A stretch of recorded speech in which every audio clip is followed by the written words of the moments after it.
morning, it's Jim Dodson, the Florida Bike Guy. Welcome to our live stream.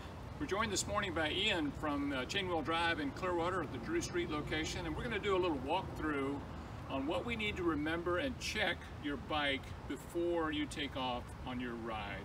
You know, we're getting to that time of year where some people have maybe had the bike in the garage for the summer, you want to get out and ride again, and it's amazing the little things that can cause an issue on a ride and just kind of take the edge off having a great time if you haven't looked at it and inspected your bike adequately before you left. So Ian, why don't you just walk us through what you guys at the shop consider the basic safety check for someone who's going out for a ride? Sure. So first and foremost, we want to look over our tires and make sure that there's no visible damage to them, any big cuts, any lacerations, anything that could let the tube bubble out and burst. While we're doing that, just simply pick up the rear of the bike and followed by the front, and you can spin it around and just kind of use your fingers to check the tire as well as the tire pressure, so you're really doing two things at once. Shouldn't take more than a moment. Once you've got that taken care of, if you move to the skewers, so the collapsing mechanism that holds the wheel into the frame, just double check that they're good and snug. General rule of thumb is if an infant can open it, it's not tight enough. So we want to make sure that that's taken care of. The skewers are on the front and rear, correct? Yep. And they're holding, on a bike like this, they're holding the frame snugly to the wheel. Absolutely. So once you've gotten through those two steps, we want to try to recount the last time that we lubricated the chain. It'll make crazy sounds if it's not properly lubricated.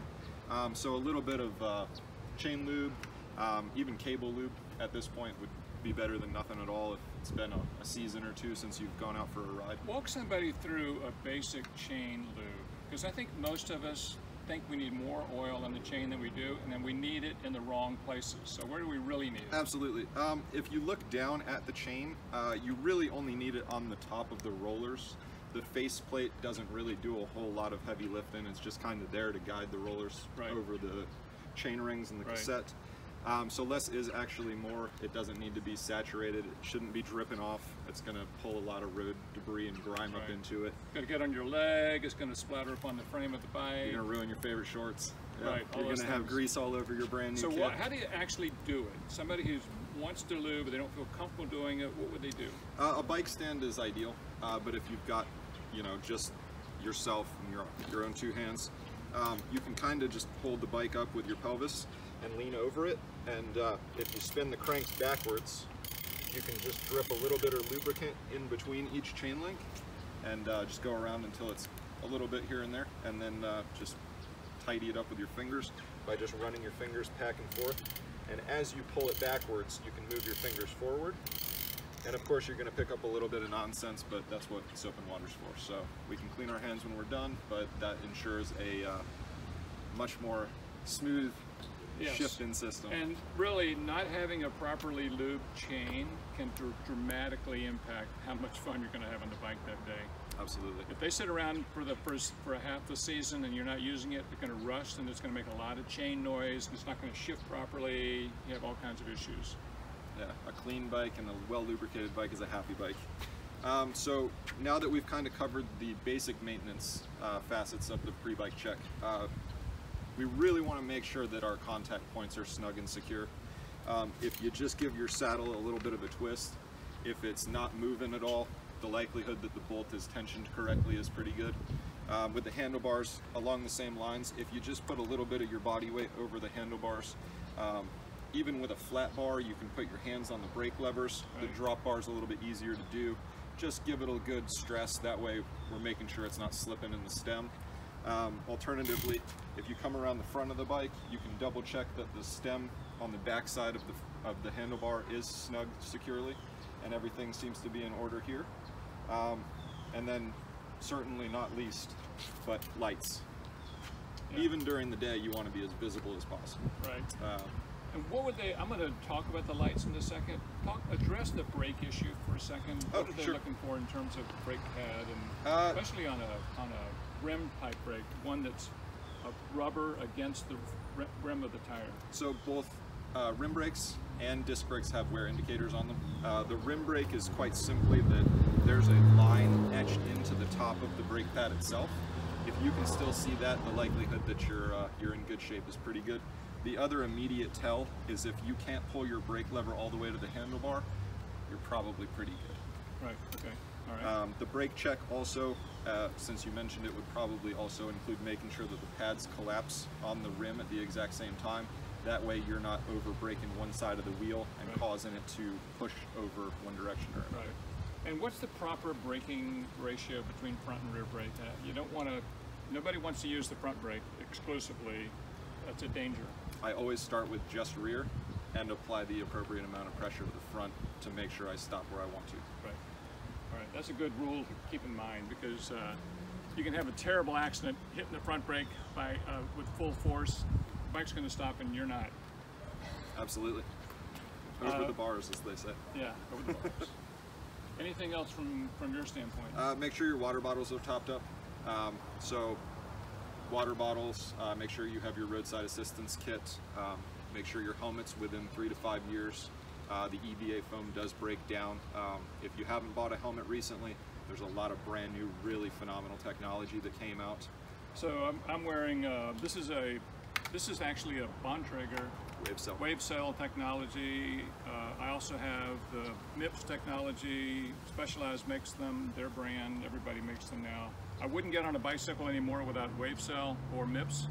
It's just the safest thing to do. It's going to give you that extra edge you need to keep yourself safe.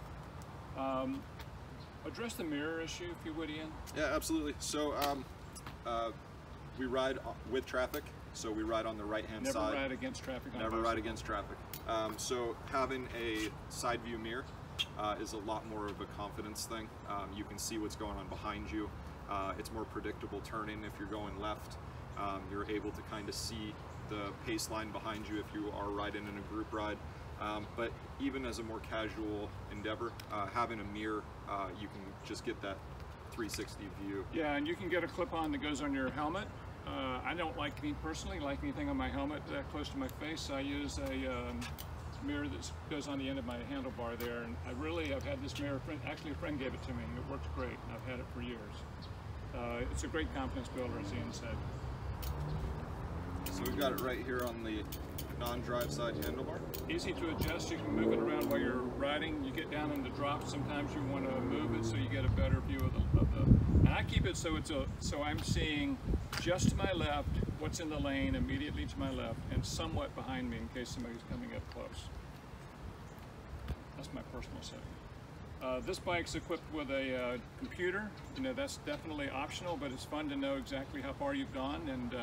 And quite frankly, if you ever get involved in a bike crash, the first thing we always want to get hold of is the GPS data from your computer, because this tracks where you are.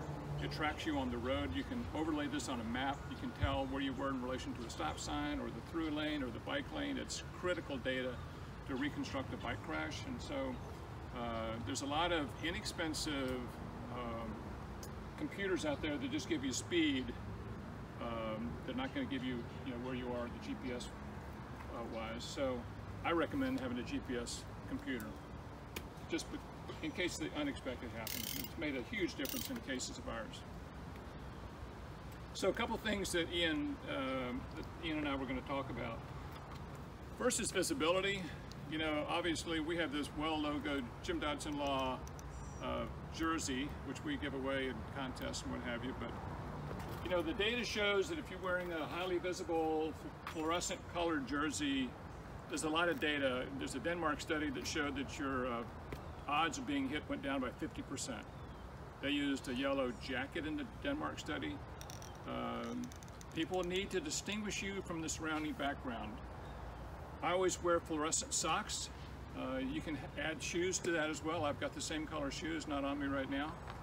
But the movement of your feet when you're pedaling identifies you as a person on a bicycle to an approaching motorist. And wearing the socks, believe it or not, is just as important, the data shows, as wearing the fluorescent top.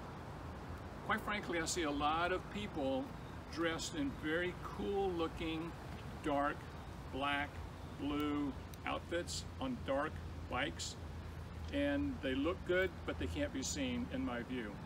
Remember, we're trying to attract the attention of where we are in the relationship of someone seeing us who's making a split decision about making a turn or coming into your lane. And you've got to distinguish yourself from all the visual clutter that's in their visual field. So highly visible clothing is a must in my view. I purposely bought the wave cell because of the color of the helmet. It's just another edge for being seen. Communication-wise, we have our Jim Dodson Law jersey band, which is actually just a waterproof phone case. It goes right in the back of my jersey. Keep my phone with me. In my situation, I always carry 20 bucks. I have some ID in here. I have my driver's license in here. And some people want to put a credit card in there for whatever you need. So this is a good idea to keep with you, and it's always handy for you. When you talk about lighting, I'm a big proponent of not only lighting, but bright lighting. There's a big study, Trek has something on their website, I'm not sure Specialized does, on the ABCs of lighting. Yep. Most everybody does. But the big thing for me is, this is not a place where you want to save 10 bucks. You need a light which is going to be visible. It's got to be visible to a motorist hundreds of yards ahead of you, and they've got to pick you out during the day as a cyclist. So get the brightest blinking tail light that you can get. And the same applies to the headlight. This is a Night Rider 650, I think it is, or 550. Yeah. So this is a Night Rider 550. I did a program on this last week. Put it on the blinking mode. The data is so strong that a blinking headlight is what you need to ride during the day to separate you from the surrounding visual clutter. I don't particularly like riding at night. I like the Night Rider. We did a program on that recently, but there's a lot of great technology and bike lights right now, and they're not expensive. These lights are usually around 50 bucks. Yeah, they're getting cheaper and brighter by the day. Yeah, they are. So I think we've covered it. Oh, spare tire. Yeah, absolutely. So this isn't attached to my bike here. This is a saddlebag. It goes under the rear seat. In my situation, they have saddlebags that go on here. They go under the top tube. So tell them what you need in there, Ian. Definitely a spare tube, just in case you run over a nail or something pops the tube. I carry a single dollar bill, but you're ahead of me by about 19. You can use the dollar bill to boot the tire. That way, if you do run over a piece of glass or a sharp rock or something that lacerates the tire, you can actually use the dollar bill as a placeholder for the rubber that's missing. That way the tube doesn't bubble out and pop. Also in there is going to be the tire levers. It's the easiest way to get the tire off the rim to do the repair job in a timely fashion. And then in addition to that, you've got a CO2 cartridge and an inflator. Some people prefer shock or frame pumps that will mount somewhere under the bottle cages. Some of them are compact enough to fit in jersey pockets. But if something does happen, having the stuff, even if you don't know how to use it, is half the battle.